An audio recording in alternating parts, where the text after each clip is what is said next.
Hello friends, అందరికీ నమస్తే. మీరు చూస్తున్నారు mister Sai Krishna YouTube channel. ఫైనల్గా జై శ్రీరామ్. ఫ్రెండ్స్, ఇప్పుడే మనకి హనుమాన్ రివ్యూ అయితే వచ్చింది బాలీవుడ్ నుంచి, ప్రముఖ క్రిటిక్ అయినటువంటి బాలీవుడ్ నుంచి అనమాట.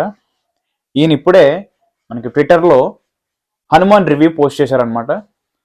రివ్యూ ఈయన పోస్ట్ చేసిన దాన్ని బట్టి మనం హనుమాన్ బ్లాక్ బాస్టర్ అని చెప్పుకోవచ్చు. మనం డీటెయిల్గా మాట్లాడుకుంటే కనుక అసలు ఆదిపురుష్ మూవీ రిలీజ్ అయినప్పుడు మన ప్రభాస్ అన్నది అప్పుడు విఎఫ్ఎక్స్ కొంచెం బ్యాడ్ ఉంది, ఓమ్రాత్ చాలా వర్స్ట్గా డైరెక్ట్ చేశాడు, మంచి కాన్సెప్ట్ని రామాయణం అనే మంచి కాన్సెప్ట్ని తీసుకొని చాలా దారుణంగా చూపించడానికి ప్రయత్నించాడు. అసలు నిజంగా మంచి కాన్సెప్ట్, అలాంటి కాన్సెప్ట్ని కరెక్ట్గా ప్రభాస్ అన్న కట్అవుట్ని కరెక్ట్గా యూటిలైజ్ చేసుకొని మంచి విఎఫ్ఎక్స్ యూజ్ చేసుకొని ఉండుంటే ఈ రోజు ఆదిపురుష్ 2000 కోట్లు బొమ్మ అయ్యేది. అలాంటి ఛాన్సే మన ప్రశాంత్ వర్మ గారికి వచ్చిందనమాట.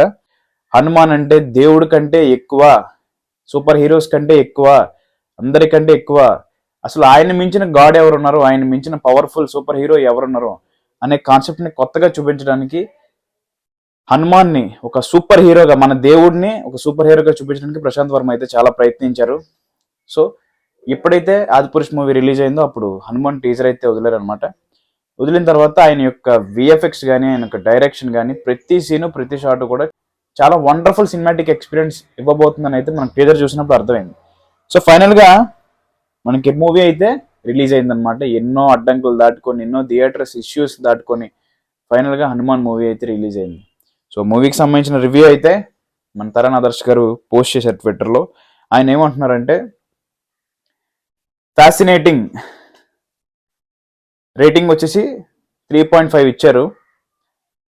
Director Prashanth Varma crafts a solid entertainer. Hanuman is ambitious and VFX everything extraordinary. ఆయన చెప్పింది ఒక్కటే గైస్, ఫస్ట్ హాఫ్ కానీ సెకండ్ హాఫ్ కానీ one of the best cinematic experience కానీ, విఎఫ్ఎక్స్ షార్ట్స్ కానీ, స్టోరీ కానీ, వరలక్ష్మి శరత్ కుమార్ గారి యాక్టింగ్ కానీ, సజ్జా యాక్టింగ్ కానీ, ఈచ్ అండ్ ఎవ్రీ ఆస్పెక్ట్లో పర్ఫెక్ట్గా మూవీ అయితే ఉందంట. బ్యాక్గ్రౌండ్ మ్యూజిక్ కూడా హైలైట్ అంటున్నారు. వినయ్ రాయ్ గారు, అలానే మన సముద్రకని గారు, వెన్నెల కిషోర్ గారు, ప్రతి క్యారెక్టర్ కూడా ఎక్సలెంట్గా చేశారంట. బట్ ఏమైనా మైనస్ ఉంది అంటే అది రన్ టైం అంట guys. Run time, movie run time వచ్చేసి కొంచెం ట్రిమ్ చేసి ఉంటే బాగుంటుంది అన్న ఫీలింగ్ వచ్చిందంట ఫస్ట్ హాఫ్లో. సో ఫైనల్గా మూవీ అయితే 3.5 ఇచ్చారు ఆయన. సో ఆయన 3.5 ఇచ్చారంటే మినిమం బ్లాక్ బాస్టర్ అనే చెప్పుకోవచ్చు. నెక్స్ట్ వచ్చేసి మన ఏపీ అండ్ తెలంగాణలో కూడా థియేటర్స్ ఇష్యూ ఒకటి నడుస్తుంది. సో ప్రాపర్ థియేటర్స్ అయితే హనుమాన్కి ఇవ్వలేదనే చెప్పుకోవచ్చు. Maybe day by day talk increase అయితే, మంచి టాక్ వస్తే, ఇంకా బెటర్గా మంచి రివ్యూలు, మంచి అందరూ సపోర్ట్ చేసి హనుమాన్కి ఒక మంచి గుడ్ నేమ్ తీసుకొస్తే definitely it will be the block buster. ఫైనల్గా ఒక పాయింట్ చెప్పగలుగుతా గైస్,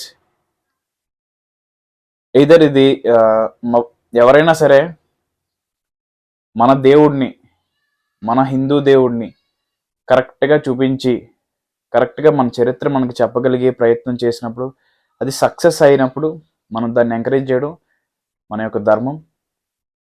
సో ఈ మూవీ డెఫినెట్లీ బ్లాక్ బస్టర్ అవ్వాలని మనస్ఫూర్తిగా కోరుకుంటున్నా. సో రివ్యూ అయితే అది గైస్. ఈ వీడియో అయితే మీకు నచ్చింది అనుకుంటున్నాను. ఈ వీడియోని మీకు నచ్చినట్లయితే ఈ వీడియోని లైక్ చేసి, షేర్ చేసి, సబ్స్క్రైబ్ చేయడం మాత్రం మర్చిపోకండి. Bye guys, love you all.